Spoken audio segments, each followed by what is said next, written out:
मैं प्रकाश आपका स्वागत करते हैं आपके अपने करंट हेवन के यूट्यूब चैनल पर। दोस्तों, आज है 17 जुलाई 2021 से जितने भी करंट अफेयर के इम्पोर्टेंट क्वेश्चन बने हैं उसके साथ हम लोग डिस्कस करेंगे स्टैटिक जीके और रिलेटेड फैक्ट। तो आप डेली ये सेशन 6 बजे देख सकते हैं सुबह। अगर आप डेली इस सेशन को फॉलो करते हैं तो हम आपको विश्वास दिलाते हैं दोस्तों कि आपका किसी भी एग्ज़ाम में, किसी भी सिंगल एग्ज़ाम में एक भी करंट अफेयर से क्वेश्चन बाहर नहीं जाने वाले हैं, चाहे वह स्टैटिक जीके से ही क्यों न पूछ ले। अगर आप डेली फॉलो कर रहे हैं दोस्तों इस सेशन को, तो आपका एक सिंगल भी क्वेश्चन किसी भी एग्जाम्स में नहीं गलत होने वाले हैं। तो ये सारे एग्जाम्स के लिए सेशन महत्वपूर्ण होता है। ये सेशन रोज़ सुबह 6 बजे आता है, तो आप डेली ये सेशन फॉलो कर सकते हैं दोस्तों। लास्ट तक बने रहिए। अगर आपको सेशन अच्छा लगता है तब जाके आप इस सेशन को शेयर करिए, अपने दोस्तों को भी जोड़िए।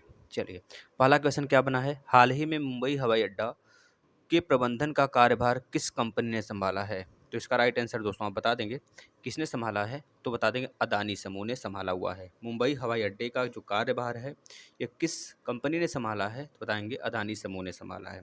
गौतम अडानी का आपने नाम सुना होगा। गौतम अडानी के नेतृत्व में यह अदानी समूह ने जीवीके समूह में से मुंबई अंतर्राष्ट्रीय हवाई अड्डे का अधिग्रहण पूरा कर लिया है। यानी कि पहले यह जो मुंबई हवाई अड्डा था दोस्तों, यह जीवीके समूह के पास था, लेकिन हाल ही में यह गौतम अडानी के नेतृत्व में अदानी समूह के जो मालिक हैं उनके पास आ गया है, उन्होंने अधिग्रहण कर लिया है।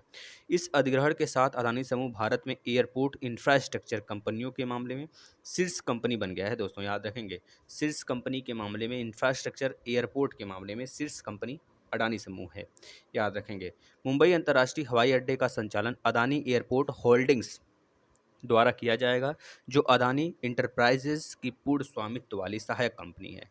अधिग्रहण के साथ अदानी समूह के हवाई अड्डों का अब भारत भर के हवाई अड्डों पर कुल यात्रियों की संख्या का एक चौथाई हिस्सा रहेगा और कुल एयर कार्गो का एक तिहाई हिस्सा रहेगा दोस्तों। इस चीज़ याद रखेंगे। यहाँ से बहुत मैक्सिमम क्वेश्चन बन जाते हैं। जैसे बात करें, समूह ने 2024 यानी कि अडानी समूह जो है 2024 तक नवी मुंबई हवाई अड्डे के संचालन की योजना बनाई है दोस्तों। मतलब कि यहाँ से हवाई जहाज़ उड़ना स्टार्ट हो जाएंगे, तो ये चीज़ याद रखेंगे। चलिए अगले प्रश्न की तरफ चलते हैं।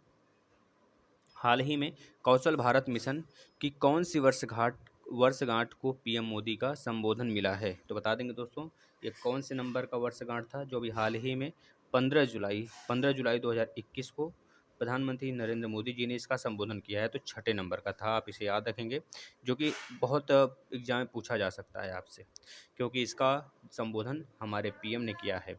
अगर बात करें दोस्तों, जो आपका यह कौशल विकास है, कौशल भारत मिशन है, इसमें क्या कारनामे होते हैं, तो बताएंगे। नई पीढ़ी के जो युवा लोग हैं, जैसे हम हो गए, आप लोग हो गए, तो उनमें कौशल विकास को राष्ट्रीय आवश्यकता और आत्मनिर्भर बनाने के लिए यह जो है मिशन चलाया गया है प्रधानमंत्री जी मोदी जी द्वारा। ये चीज़ याद रखेंगे, है ना। चलिए अगले प्रश्न की तरफ चलते हैं। हाल ही में इजराइल में दूतावास खोलने वाला पहला खाड़ी देश कौन बना है, तो बता देंगे दोस्तों ये कौन बना है। संयुक्त अरब अमीरात बना है। संयुक्त अरब अमीरात एक खाड़ी देश है। खाड़ी देश में तो वैसे बहुत सारे देश आते हैं, हम आपको सब कुछ बता रहे हैं, लेकिन इसको याद रखेंगे। इजराइल में दूतावास खोलने वाला पहला खाड़ी देश कौन बन गया दोस्तों, संयुक्त अरब अमीरात बन गया है। अब नाम से याद रखेंगे, संयुक्त अरब अमीरात यानी कि यूएई। अब इसके बारे में आपको सब कुछ बताते हैं। पहले यह जान लीजिए कि जो आपका यूएई है दोस्तों, ये खाड़ी देश है। यूएई कौन सा देश है, खाड़ी देश है, इस चीज़ को याद रखेंगे। अब ये इजराइल में दूतावास खोला है, तो पहले हम बात कर लेते हैं संयुक्त अरब अमीरात की राजधानी क्या है, तो बताएंगे अबू धाबी है। संयुक्त अरब अमीरात की मुद्रा क्या है, तो बताएंगे दिरहम। संयुक्त अरब अमीरात दिरहम। ठीक है दोस्तों। संयुक्त अरब अमीरात के राष्ट्रपति कौन है इस समय, बताएंगे खलीफा बिन जायद अल नहयान। अगर बात करें इजराइल के जो प्रधानमंत्री अभी हाल ही में कौन बने हैं दोस्तों, बताएंगे नफ्ताली बेनेट। Naftali Bennett. अच्छा, राष्ट्रपति कौन है इजराइल के, बताएंगे इसाक हरजोग। इसाक हरजोग दोस्तों, ये चीज़ याद रखेंगे दोस्तों। अगर बात करें आपके खाड़ी देशों में कितने देश आते हैं, तो बता देंगे आप Oman, Yemen, Saudi Arab, Qatar, Bahrain, Iraq, Iran, Syria, Jordan, ये सब कंट्री आ जाते हैं दोस्तों आपके खाड़ी देश में। जैसे आपने सुना होगा ओमान की खाड़ी, तो ओमान की खाड़ी का मतलब ओमान देश के पास है, इस वजह से उसका नाम पड़ा है ओमान की खाड़ी। हारमूज आपने सुना होगा, हारमूज। हारमूज सुना होगा, ओमान का हारमूज। तो ओमान का हारमूज जो है दोस्तों कहाँ पे है, ओमान के बिल्कुल पास ही में है। ठीक है, इस वजह से उसका नाम हार्मूज़ पड़ा हुआ है। ये दोस्तों अगर बात करें अरब सागर, जो भारत से अगर भारत का मैप हम ड्रॉ करें इस तरफ, तो भारत के बिल्कुल पश्चिम की तरफ जो अरब सागर है आपका, उसी से क्या है संबंधित है। तो अरब सागर में ही नाम से ही पड़ा है अरब प्रायद्वीप, याद रखेंगे दोस्तों। अगर बात करें इजराइल का, तो इजराइल किस सागर से इसका बॉर्डर टच होता है, तो बताएंगे दोस्तों ये लाल सागर से। और लाल सागर आपका भूमध्य सागर से स्वेज कैनाल द्वारा जोड़ा जाता है दोस्तों। अब स्वेज कैनाल का जो कह लीजिए कि बनाया गया था, कब बनाया गया था, बता देंगे 1858-59 में यह बनाया गया था। ठीक है, इतनी बात आप यहाँ से याद रखेंगे। चलिए अगले प्रश्न की तरफ चलते हैं। हाल ही में सुरेखा सिकरी का निधन हो गया दोस्तों, यह कौन थी, तो आप बता देंगे दोस्तों यह कौन थी, तो बताएंगे दोस्तों यह एक अभिनेत्री थी। यह अभिनेत्री थी दोस्तों। इनका कह लीजिए कि नाटक वगैरह में भी इनका अभिनय रहा है। कौन से नाटक में, आप लोग हो सकते हैं देखते भी हों। उस नाटक का नाम है दोस्तों बालिका वधू, जो टीवी शो पे आता है स्टार उत्सव वगैरह पे, तो आप देख सकते हैं उसको। तो वहाँ पर भी यह एक दादी रहती हैं, दादी का रोल की हुई हैं, जो बालिका रहती है उसके दादी के रूप में, है ना। बालिका के मतलब कि यह ददिया सास रहती हैं, इस तरह कह लीजिए। और यह कह लीजिए आपके जो बालिका वधू आती है, यह आपसे पूछा जा सकता है यह अभिनेत्री किस शो में अपना अभिनय की हैं, तो बताएंगे बालिका वधू में दोस्तों। ये चीज़ याद रखेंगे। अगर बात करें दोस्तों, वो आखिरी बार नेटफ्लिक्स के एंथोलॉजी घोस्ट स्टोरीज 2020 में जोया अख्तर द्वारा निर्देशित कहानी में नजर आई थी। यह आपसे पूछा जा सकता है क्योंकि इनकी निधन के समय लास्ट इनका स्टोरी था, है ना। चलिए अगले प्रश्न की तरफ चलते हैं।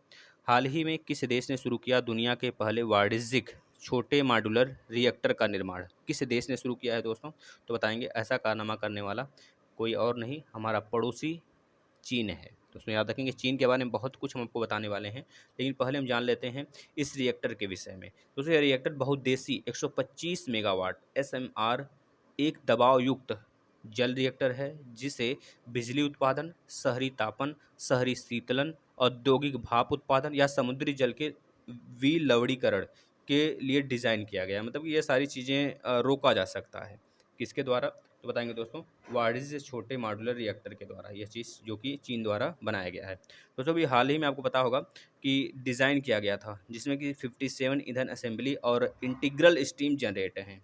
इसमें भी वही कारनामा है, इसमें भी 57 ईंधन असेंबली और इंटीग्रल स्टीम जनरेटर इसमें लगाए गए हैं। इस प्रकार से इसका डिज़ाइन किया गया है।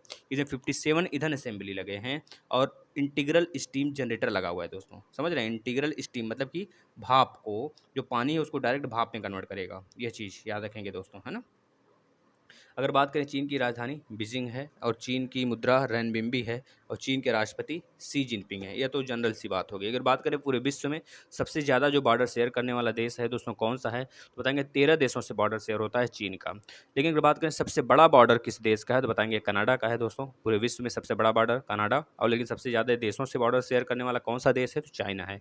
13 देशों से बॉर्डर शेयर करता है, लगभग 22,000 किलोमीटर इसका डिस्टेंस है दोस्तों, याद रखेंगे। दोस्तों अगर राष्ट्रपति की बात करेंगे तो सी जिनपिंग है। यहाँ की करेंसी रेनमिंबी युआन है। वह 13 देश कौन कौन से हैं बता देंगे, जो आपका मिडल एशिया है, जिसमें तजाकिस्तान, किर्गिस्तान, अफगानिस्तान, पाकिस्तान ये सब आ जाते हैं। इसके बाद भारत है, नेपाल है, भूटान है, बहुत सारे देश हैं। अगर बात करें दोस्तों भारत से कितना बॉर्डर शेयर करता है, तो बताएंगे 3488 किलोमीटर शेयर करता है। ठीक है दोस्तों, इतनी बात याद रखेंगे। अगर बोलेंगे इसके संसद का नाम क्या है, तो बताएंगे नेशनल पीपुल्स कांग्रेस। दोस्तों अभी हाल ही में चांग E5 मिशन, एक लूनर मिशन था चीन का, जो अभी हाल ही में लॉन्च किया गया था। एक लॉन्ग मार्च 5 रॉकेट भी लॉन्च किया था दोस्तों। ऑफ स्टार 60 दूरसंचार उपग्रह भी ये लॉन्च किया था। ई कचरे का सबसे बड़ा उत्पादक देश भी चीन ही है दोस्तों। अभी हाल ही में 1-2 महीने पहले का यह करंट है। अगर बात करें हाई स्पीड मैंगलेव का सफलतापूर्वक परीक्षण भी चीन किया था दोस्तों, याद रखेंगे। बाइडू जैसे कि हम लोग का नेविगेशन सैटेलाइट नेविगेशन सिस्टम है ना, गूगल हो गया, ये सब है ना, तो उसी तरह इसका बाइडू है, जो इसका खुद का नेविगेशन सिस्टम है दोस्तों, याद रखेंगे। हाल ही में चीन में भी एक पारंपरिक त्यौहार मनाया गया था, जिसको लालटेन महोत्सव के नाम से जाना जाता है। तो चीन ने एशिया का कह लीजिए मरीज के रूप में जाना जाता है चीन को, जैसे तुर्की को यूरोप का मरीज जाना जाता है, उसी तरह चीन को एशिया का मरीज के रूप में जाना जाता है। 2022 का एशियाई खेल जो होने वाला है दोस्तों चीन में होगा। 2022 का शीतकालीन ओलंपिक जो होगा चीन में होगा। लेकिन अभी हाल ही में ग्रीष्मकालिक ओलंपिक 2021 वाला जापान में होने वाला है। ये बातें याद रखेंगे। चीन के मंगल मिशन का नाम क्या था, तियानवेन प्रथम दोस्तों, याद रखेंगे। दोस्तों अगर बात करें भारत और चीन के मध्य कौन से युद्ध अभ्यास होते हैं, बताएंगे हैंड इन हैंड होते हैं। हाल ही में चीन ने एक संयुक्त वायु रक्षा प्रणाली विकसित किया है दोस्तों, याद रखेंगे। तो चीन का जो मंगलयान था, रोवर था, उसमें उसका नाम झुरोंग रखा गया था, यह चीज़ याद रखेंगे। तो हाल ही में चीन ने एक सेंजो 12 मानवयुक्त मिशन अंतरिक्ष में भेजा है, जिसमें 3 आदमी थे। कौन कौन से? नाई, लाई, तंग, ये तीनों आदमी थे। ये चीज़ याद रखेंगे दोस्तों, है ना। चलिए अगले प्रश्न की तरफ चलते हैं जो आपसे पूछा जा सकता है। नेक्स्ट, हाल ही में 14 वनडे शतक बनाने वाले सबसे तेज बल्लेबाज कौन बने हैं दोस्तों? बता देंगे। बाबर आजम। बाबर आजम बने हैं दोस्तों। यह बहुत सारे हमारे प्लेयर्स को पीछे छोड़ दिए हैं। वो कौन कौन से अगर बात करें दोस्तों, हमारे विराट कोहली को भी इन्होंने पीछे छोड़ा है। डेविड वार्नर जो कि ऑस्ट्रेलिया के हैं कैप्टन, इनको भी पीछे छोड़ा है। मतलब कि अगर बात करें दोस्तों, यह जो है बाबर आजम, ये 81वें वनडे पारी में अपना 14वां शतक पूरा किया है। लेकिन अगर बात करें दक्षिण अफ्रीका के जो सलामी बल्लेबाज अमला जी हैं, उन्होंने दोस्तों अगर बात करें 84 पारियों में यह अपना पूरा किया था। अगर वार्नर की बात करें तो 14 वनडे शतक इन्होंने 98 पारियों में बनाया था, जबकि विराट कोहली 103 पारियों में 14 शतक पूरा किया था दोस्तों, 14वां शतक। ये चीज़ याद रखेंगे वनडे में। हाल ही में नेक्स्ट क्वेश्चन देखिएगा, हाल ही में किस राज्य के मुख्यमंत्री ने राज्य के लिए बाइक टैक्सी योजना का अनावरण किया है, शुरू किया है? तो बताएंगे दोस्तों, ऐसा कारनामा करने वाला कर्नाटक राज्य बना है, कर्नाटक राज्य, याद रखेंगे दोस्तों। कर्नाटक के मुख्यमंत्री कौन है? BS येदियुरप्पा ने कर्नाटक इलेक्ट्रिक बाइक टैक्सी योजना 2021 का अनावरण किया है। यह सार्वजनिक परिवहन और दैनिक यात्रियों के बीच एक सेतु का काम करेगा दोस्तों। इस योजना का उद्देश्य यात्रा के समय को कम करना तथा बस, रेलवे और मेट्रो स्टेशनों तक पहुंचने में असुविधा को कम करना है। जैसे कि क्या होगा, पब्लिसिटी भी कम होगी, है ना। मतलब कि लोग कम भीड़ भाड़ में जाएंगे और आसानी से कुछ जनसंख्याएं कुछ दूसरी तरफ चली जाएंगी। यह लोगों का साझेदारी, फर्मों और कंपनियों को भाग लेने की अनुमति देगी दोस्तों, ये चीज़ याद रखेंगे। इस योजना के विषय में अगर कुछ बताएं आपको, तो कर्नाटक इलेक्ट्रिक बाइक टैक्सी योजना 2021 स्वरोजगार को बढ़ावा देगा। सबसे पहली बात यह है, पर्यावरण के अनुकूलन वातावरण को बढ़ावा देगा, ईंधन संरक्षण होंगे, सार्वजनिक परिवहन को मजबूती मिलेगी दोस्तों। ये सारे कारनामे होंगे। अगर बात करें यात्रा के लिए मूल और गंतव्य के बीच की दूरी कितनी रखी गई है, इसमें 10 किलोमीटर दोस्तों, 10 किलोमीटर से अधिक नहीं होनी चाहिए, तब जाके आप इसमें सफ़र कर सकते हैं। कर्नाटक की राजधानी बेंगलुरु है। कर्नाटक के मुख्यमंत्री BS येदियुरप्पा हैं। कर्नाटक के राज्यपाल थावरचंद गहलोत हैं दोस्तों। ये चीज़ आपको याद होगा, अब इसे याद रखेंगे। चलिए, अगर हम कर्नाटक के बारे में और कुछ बताना चाहें आपको, तो आप नोट करिएगा। कर्नाटक का जो लोकसभा सीट है 28 है, राज्यसभा सीट 12 है, विधानसभा सीट 225 है। कर्नाटक में यक्षगान और ढोली कुनीता नामक डांस से भी फेमस है दोस्तों। बांदीपुर, अंसी, नगरहोल, बन्नघट्टा, कुद्रेमुख यहाँ के नेशनल पार्क जो कि फेमस हैं दोस्तों। स्कीम कनेक्ट फोरम भी यहाँ पे शुरू हुआ था दोस्तों, याद रखेंगे। कोरोना वॉच ऐप भी यहीं पे शुरू हुआ था दोस्तों। अलमाटी बांध कृष्णा नदी पर है, ये चीज़ याद रखेंगे। या कृष्ण सागर बांध भी कावेरी नदी पर है, ये दोनों चीज़ याद रखेंगे, आपसे पूछा जा सकता है। चलिए अगले प्रश्न की तरफ चलते हैं। हाल ही में प्रधानमंत्री नरेंद्र मोदी जी ने किस शहर में किया रुद्राक्ष सम्मेलन केंद्र का उद्घाटन दोस्तों? तो अभी हाल ही में मोदी जी और योगी जी दोनों लोग साथ में, कर लीजिए, वाराणसी में आए थे, तो यहीं वाराणसी में इसका उद्घाटन किया गया दोस्तों, रुद्राक्ष सम्मेलन का दोस्तों, याद रखेंगे। चलिए अगले प्रश्न की तरफ चलते हैं। हाल ही में कैबिनेट ने राष्ट्रीय आयुष मिशन योजना को जारी रखने की मंजूरी दे दी है। आयुष मंत्री कौन है दोस्तों? तो बता देंगे, जो अभी हाल ही में बनाए गए हैं, जो कि असम के राज्यपाल थे, इनका नाम था सर्बानंद सोनोवाल दोस्तों, उनको आयुष मंत्रालय दे दिया गया है। ये चीज़ याद रखेंगे दोस्तों। मंत्री का बहुत ज़्यादा चेंजेस हुए हैं, तो हम आपको कुछ मंत्री का नाम बताते हैं जो आपसे पूछा जा सकता है, जिनका हाल ही फिलहाल में चेंजेस हुए हैं। इसका सेपरेट वीडियो हम दिए हैं, ट्रिक से आप याद कर सकते हैं। दोस्तों अगर बात करें रेलवे मंत्री, IT और संचार मंत्री, पहले रेलवे मंत्री पीयूष गोयल थे, लेकिन अभी हाल ही में अश्विनी वैष्णव बने हैं दोस्तों। जो पीयूष गोयल है दोस्तों, उनको कपड़ा मंत्रालय और उपभोक्ता मंत्रालय और वाणिज्य मंत्रालय दे दिया गया है, याद रखेंगे दोस्तों।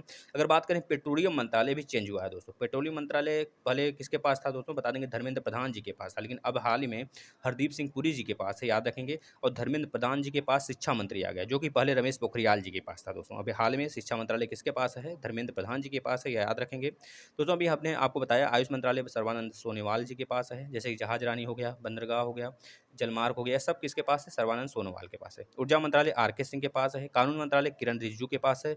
इसके पहले किरण रिजिजू के पास खेल मंत्रालय था, याद रखेंगे, लेकिन अभी हाल ही में कानून मंत्रालय इनके पास आ गया है। संस्कृत, पर्यटन और उत्तर पूर्वी के मामले किसके पास हैं दोस्तों? किशन रेड्डी के पास है। मत्स्य पालन, पशुपालन, डेयरी मंत्रालय पुरुषोत्तम रूपाला के पास आ गया है दोस्तों, ये चीज़ याद रखेंगे। और बाकी बहुत सारी चीज़ें नहीं चेंज की गई, जैसे अगर बात करें होम मिनिस्टर कौन है आपका, वही है अमित शाह है। रक्षा मंत्री आपके कौन है? राजनाथ सिंह हैं। और आपके वित्त मंत्री कौन है? निर्मला सीतारमण है। वो सब सारी चीज़ें सेम है। लेकिन बात करें स्टील इस्पात मंत्री कौन है दोस्तों? बता देंगे, RCP सिंह है। विकास मंत्री कौन है? गिरिराज सिंह है। ऊर्जा, नवीन और नवीकरणीय ऊर्जा मंत्रालय किसके पास है? राजकुमार सिंह के पास है दोस्तों। ये सारी चीज़ें आप ट्रिक्स याद कर सकते हैं। आइए प्लेलिस्ट में आप टॉपिक वाइज सेशन फॉलो कर लीजिए। आपको ट्रिक्स याद हो जाएगा मात्र कुछ सेकंड में। चलिए, कल के जो प्रश्न पूछे गए थे, हाल ही में यशपाल शर्मा का निधन हो गया दोस्तों। ये कौन थे दोस्तों? पूर्व क्रिकेटर थे जिनका हाल ही में निधन हो गया था। अब नेक्स्ट आज का क्वेश्चन अपडेट है, हाल ही में कौन बना राज्यसभा का नेता दोस्तों? आपको ये बताना है और जितना जानते हैं उसके बारे में लिखिए दोस्तों। दोस्तों ज्योग्राफी का भी सेशन चलाया गया है। अगर आप यूपी टेट सीटेट की तैयारी करते हैं तो उसके लिए भी फुल मैथ का क्लास बिल्कुल खत्म होने के कगार पे है, आप फॉलो कर लीजिए। हिंदी के क्लास लगभग लगभग खत्म हो गए हैं, सिर्फ 2 क्लास और बचे हैं और बाकी सीडीपी और ईवीएस मैम स्टार्ट कर रही हैं दोस्तों। उस सारे सेशन को फॉलो करिए, बेहतरीन तरीके से पढ़ाई करिए, बहुत जल्द आपका एग्जाम लगने वाला है दोस्तों, है ना? चलिए, अगर सेशन अच्छा लगा तो आप ज़्यादा से ज़्यादा बच्चों को शेयर करिए दोस्तों और फॉलो करिए रेगुलर बेसिस पे 6 बजे दोस्तों। धन्यवाद मित्रों।